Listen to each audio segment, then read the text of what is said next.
RCB ने Delhi capital के घर में घुसकर आसान सी शिकस्त दी और वहीं पहला मुकाबला जो खेला गया मुंबई इंडियंस ने one sided Lucknow super giants को हराकर मारी बाजी और मुकाबला जीता।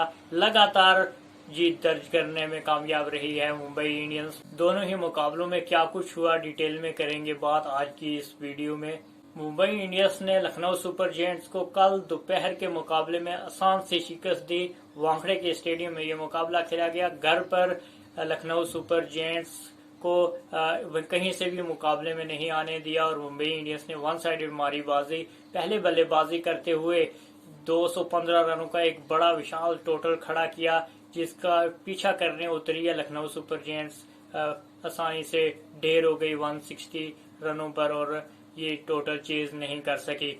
मुंबई इंडियंस ने पहले बल्लेबाजी करते हुए शानदार ओपनिंग स्टैंड देखने को हमें मिला, जिसमें रियान रैकल्टर ने 58 रनों की शानदार पारी खेली। उसके बाद विल जैक्स नंबर 3 पर बल्लेबाजी करने आई, 29 रनों की अच्छी पारी और 2 विकेटें भी उन्होंने ली और मैन ऑफ द मैच रहे। उसके बाद अगर बात करें तो सूर्या कुमार यादव के 54 रन, कमाल की बल्लेबाजी उनके द्वारा देखने को मिली और रही सही कसर पूरी कर दी। नमन धीर ने बेहतरीन बल्ला चला, उनका भी फिनिश बेहतर किया। ऑल ओवर अगर नजर डाली जाए तो शानदार बल्लेबाजी देखने को मिली मुंबई इंडियंस के द्वारा। तो एक लंबा बड़ा टोटल दिया 215 रनों का, जिसमें जो नमन धीर ने फिनिश किया है वो कमाल का हमें कल देखने को मिला और पावर हिटिंग उनकी कमाल की थी। बेहतरीन बल्लेबाजी उन्होंने करी मुंबई इंडियंस के लिए और 215 का टोटल एक बड़ा टोटल था। और लखनऊ की गेंदबाजी की अगर बात करें तो मयंक यादव वापस आ चुके हैं फिट होकर। अपना पहला मुकाबला उन्होंने खेला, ये गुड न्यूज थी लखनऊ सुपर जायंट्स के लिए। उन्होंने 2 विकेटें भी निकाली पर रन काफी हुए, इकोनॉमिकल रहे। ना सिर्फ मयंक यादव, सभी गेंदबाज काफी ज्यादा इकोनॉमिकल रहे। मयंक यादव ने शानदार गेंदबाजी करी क्योंकि चोटल होने के बाद, इंजरी के बाद काफी अरसे के बाद वो वापसी उन्होंने करी है और काफी अच्छी डांसू वापसी उनके द्वारा देखने को मिली। वहीं अगर बात करें हम लखनऊ सुपर जायंट जब 215 का पीछा करने उतरी है तो शुरुआत से ही खराब बल्लेबाजी उनके बल्लेबाजों के द्वारा देखने को मिली। लगातार विकेटें गिरती रही। मार्श ने 34 रन जरूर बनाए, आयुष बदानी ने 35 रनों की पारी खेली। उनके अलावा कोई खास बल्लेबाज उस तरह की पारी खेल नहीं सका, जिसके चलते पूरी टीम 161 रनों पर ऑल आउट हो गई और आसानी से मुंबई इंडियंस ने ये मुकाबला जीत लिया। जसप्रीत बुमराह ने 4 विकेटें निकाली, शानदार गेंदबाजी उनके द्वारा देखने को मिली। उन्होंने किसी भी बल्लेबाज को लखनऊ सुपर जायंट को टिक कर नहीं खेलने दिया और ट्रेंट बोल्ट का कहना है क्या, वो तो पहले से ही लाजवाब गेंदबाजी करते आ रहे हैं मुंबई इंडियंस के लिए और 3 विकेटें उन्होंने भी निकाली। ऑल ओवर अगर नजर डालें तो आसान सी जीत दर्ज की है मुंबई इंडियंस ने और अब रोकना उसको मुश्किल ही नामुमकिन होगा। अब ट्रॉफी उनसे छीनना नामुमकिन नजर आ रहा है और वो आसानी से प्ले ऑफ में क्वालिफाई करते हुए हमें नजर आ रहे हैं।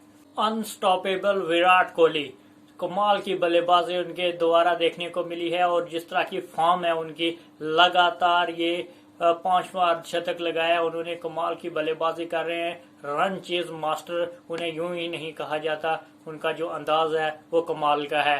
टेम्परामेंट, टाइमिंग और फिटनेस कमाल की और वो जो लड़ने की स्पिरिट है वो सबसे बेहतर है। विराट कोहली ने आरसीबी को आसान से जीत दर्ज करवाई और अगर ऑल ओवर बात करें कल के मुकाबले की तो ना सिर्फ विराट कोहली, उनका साथ करनाल पांड्या ने कमाल का दिया। शानदार बल्लेबाजी उनके द्वारा देखने को मिली, जिसके चलते आसान हो गया। एक समय ऐसा था जब आरसीबी के 3 खिलाड़ी आउट हो चुके थे 35 रनों के ऊपर और मुश्किल हो रहा था वहां से रन चेज करना, पर उसके बाद जो पार्टनरशिप लगी है विराट कोहली और कुरनाल पांड्या की वो लाजवाब थी, वो कमाल की थी। जितनी भी तारीफ की जाए कम, दोनों ही बल्लेबाजों की संभल कर खेले क्योंकि छोटा टोटल था 162 रनों का और हड़बड़ाहट की जरूरत नहीं थी, टिके रहना था। स्ट्राइक रोटेशन अच्छी करनी थी और वो उन्होंने बाखूबी की भी और आसानी से जीत दर्ज करी।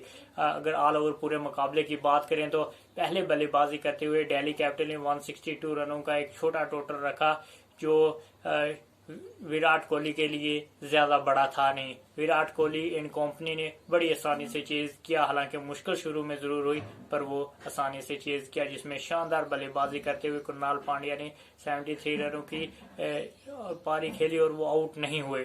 विराट कोहली की भी बेहतरीन पारी आई, उन्होंने भी 50 लगाए।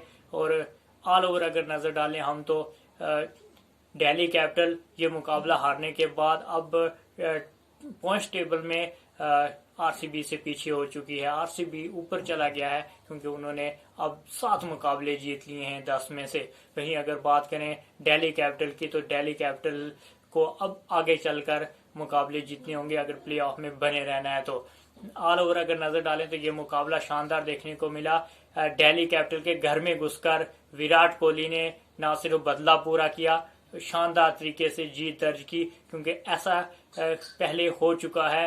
आरसीबी के घर में घुसकर दिल्ली कैपिटल यानी कि केएल राहुल ने आसान जीत दिलाई थी दिल्ली कैपिटल को और कमाल का सेलिब्रेशन किया था कि ये मेरा घर है।